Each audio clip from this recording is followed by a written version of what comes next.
Hi everyone. So I was just thinking कि चलो यार अपने 9 क्लास की स्टोरी, सॉरी 9 नहीं 11 क्लास की स्टोरी मैं आपसे शेयर करती हूँ. ये बात है, मैं थोड़ा जल्दी जल्दी इसको शेयर करूँगी आपसे. तो ये बात है हमारे 11th स्टैंडर्ड की. तो मेरी और मेरी फ्रेंड के बीच की है. मैं उसका नाम बताऊँ या ना बताऊँ मुझे भी चलो इतना बता देती हूँ कि वो राजस्थान से बिलोंग करती है. तो राजस्थान में जो फंक्शंस होते हैं ना वो बहुत बड़े चलते हैं, लंबे चलते हैं, काफ़ी टाइम तक चलते हैं. लाइक 15 डेज़ भी कम बोल रही हूँ मैं, like 1 month 1.5 month like this. ये शादी के जितने भी इनके फंक्शंस होते हैं. 11th क्लास में थे हम. तो वो मुझे बोल के गई कि मैं अपने भाई की शादी में जा रही हूँ. ठीक है, तो मैं मैम आऊँगी ना तो मैम को मेडिकल सर्टिफिकेट दे दूँगी कि मैं बीमार थी इसलिए मैं नहीं आई. ठीक है, मैंने कहा ओके. ये बात उसने मुझे बताई थी ओनली बस. ठीक है, तो वो गई अपने भाई की शादी में. तो मेरी उसकी क्लास में ना मेरी कई और फ्रेंड्स भी थी. तो सुबह सुबह क्या था कि हम जल्दी आ जाते थे, तो ज़्यादा बच्चे क्लास में होते नहीं थे. तो मैं उसकी क्लास में गई उस फ्रेंड से मिलने जो मेरी उस क्लास में थी. तो मैंने उससे जस्ट मेरे मुंह से निकल गया उस टाइम पे कि उसने पूछा कि किरण कहाँ है और कब तक आएगी. मैंने क्या वो बीमार है ऐसे क्या है, क्या हुआ उससे. तो मैंने जस्ट मैं डेस्क के पास खड़ी थी और मैं जस्ट पता नहीं चौक से खेल रही थी किसी खेल रही थी. मैंने मुंह से निकल गया कि यार वो कोई बीमार नहीं है, वो गई है अपने भाई की शादी में, आएगी और कह रही थी कि मैं वो मेडिकल सर्टिफिकेट दे दूँगी लाइक दिस. तो मुझे नहीं पता वहाँ कौन सा ऐसा बच्चा मौजूद था जिसने मैम को चुगली कर दी जाके कि जब वो वापस आई ना तो तो, तो उसको मैम से बहुत डांट पड़ी थी. और ये बात मुझे पता नहीं थी और ना ही उसने मुझे बताई. ये बात मुझे बहुत बाद में जाके पता चली थी. तो क्या हुआ, उसने ना मुझसे बात करना छोड़ दिया और मुझे इस बात का बिल्कुल नहीं पता था. ठीक है, कि हुआ क्या है यार, मुझे मेरी गलती पता है. तो हमारी एक और फ्रेंड थी कवलजीत, पता नहीं उसे पता था या नहीं पता था, शायद उसे भी नहीं पता था, बट वो हमारे बीच में सब कुछ ठीक करने का कोशिश करती थी कि यार बोल ले क्या हो गया. ठीक है, तो फेयरवेल में भी आई वॉज जस्ट थिंकिंग यार सब छोड़ के ना इसको गले लगा लूँ, भूल जाए यार जो हुआ. हालांकि उस टाइम पे मुझे पता नहीं था क्या हुआ, बट उसका मुंह बना हुआ था.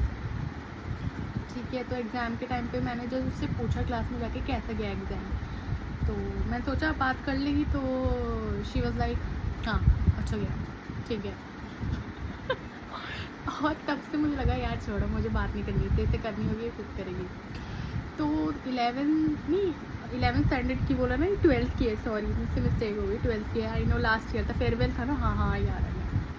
तो 12th स्टैंडर्ड की बात है ये हमारी. तो उसके बाद जब हमारे बोर्ड्स हुए, बोर्ड्स के बाद लाइक हमने प्रॉपरली, मैंने उसको बोलना ही छोड़ दिया. मैंने कहा बोलेगी खुद बोलेगी, अदरवाइज़ मैं नहीं जाऊँगी. क्योंकि मैंने बहुत ट्राई किया था उससे बात करने का कि यार, तो मैंने उससे बहुत ट्राई किया था बात करने का कि चल यार जो भी बात हुई है, लाइक होता है ना कि यार अपना जो भी दोस्ती है उसे बचा लो. चल वो नहीं झुक रही, मैं ही झुक जाती हूँ. हालांकि झुकना मुझे मेरी गलती पता ही नहीं थी क्यों मम्मी बात कर रही क्या था. अगर वो मुझे बता देती तो तब से क्या था, उसने मुझसे कभी बात ही नहीं करी थी. तो मैंने कहा अब ये मुझसे खुद ही बात करेगी, मैं इसके पास नहीं जाऊँगी. मुझे इस बात का ना पूरा यकीन था कि यार हमने इतनी मेमोरीज बनाई है स्कूल में, हम इतना बात करते थे. And you know what, 9th standard में नहीं 10th स्टैंडर्ड में मैंने इसके सारे प्रोजेक्ट्स तैयार किए थे. आई मीन इसके हॉलीडे होमवर्क्स, इसके लाइक नॉर्मल होमवर्क्स. और ये जब भी ड्राइंग शीट्स नहीं लाती थी तो मैं इसे देती थी, और मैं हमेशा एक्स्ट्रा लाती थी क्योंकि मुझे पता है ये नहीं लाएगी. मतलब हमारी इतनी सारी अच्छी मेमोरीज थी. एंड यू नो व्हाट, मुझे पूरा यकीन था कि एक दिन ज़रूर बात करेगी मुझसे. तो क्या हुआ, लाइक मुझे इस बात की उम्मीद नहीं थी, बट फिर भी एक दिल में होता है ना कि हाँ यार ठीक है. बट मैंने ट्राई नहीं किया, क्योंकि मैं कितना ट्राई करूँ यार. बहुत ट्राई किया था लास्ट टाइम पे मैंने स्कूल में, जब हमारे बोर्ड्स होने वाले थे उसके जस्ट पहले, बट छोड़ दिया फिर मैंने. फिर उसके बाद मैं जस्ट अपने कमरे में बैठी थी नॉर्मली, जस्ट ऐसी. तो मेरे फ़ोन पे लाइक एकदम मैसेज पॉपअप हुआ. And I was shocked. And यार मैं इतनी ज़ोर की हंसी उस टाइम पे, मेरी मम्मी भी बोल रही थी क्या हो गया तुझको क्योंकि वो मैसेज इसने किया था कि हाय कैसी है and I was like oh my God, मुझे पता था ही नहीं। मैंने इसको रिप्लाई ना थोड़ी देर बाद दिया था, क्योंकि मैं हंसते हुए इतना बिजी हो गई थी ना बहुत। तो उसने मुझे बाद में बताया कि इसकी भाभी और मम्मी ने इसे समझाया था कि मतलब सोचो ज़रा, ये मेरे साथ रहकर मुझे नहीं समझी, इसकी भाभी और मम्मी मुझे जान गई कि मैं ऐसा नहीं कर सकती हूँ। तो इसकी भाभी और मम्मी ने समझाया कि वो ऐसा नहीं कर सकती, तो कोमल पे ऐसा शक कर रही है। मतलब बता यार, आई मीन बहुत बुरा लगा था मुझे, बट ठीक है, अच्छा भी लगा कि चलो अपनी गलती का रियलाइज़ हुआ। लेकिन मैंने बाद में उससे सॉरी भी बोला जब उसने बताया मुझे। फिर उसने बाद में बताया, मैंने उससे पूछा ना ऐसा हुआ क्या था, तो उसने मुझे बाद में बताया था। तो उसने मुझे बात बताया कि तूने मैम से बोल दिया था क्या ऐसे ऐसे। मैंने कहा मैंने मैम से कुछ नहीं बोला, वो किसी और ने बोल दिया। तो मैंने कहा एक बार तू बोलती तो सही, मुझसे शेयर करती तो मैं तुझे बताती कि क्या हुआ। भाई बिना बोले जाने समझे कुछ भी समझ लेना, कुछ भी नहीं, मतलब ठीक है गलती थी मेरी, मतलब अगर वो गलती जब तक मुझे बताएगी मुझे पता कैसे चलेगा, मैं तो कुछ भी सोच के बैठ जाऊँगी ना। तो ये थी मेरी स्कूल टाइम की स्टोरी।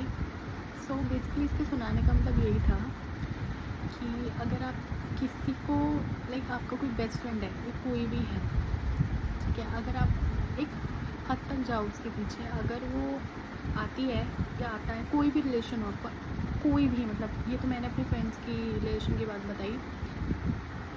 तो एक टाइम आता है कि रुक जाओ, अगर सामने वाला आएगा तो well and good, if it not then full stop, bye bye. तो या दैट्स इट, बाय बाय।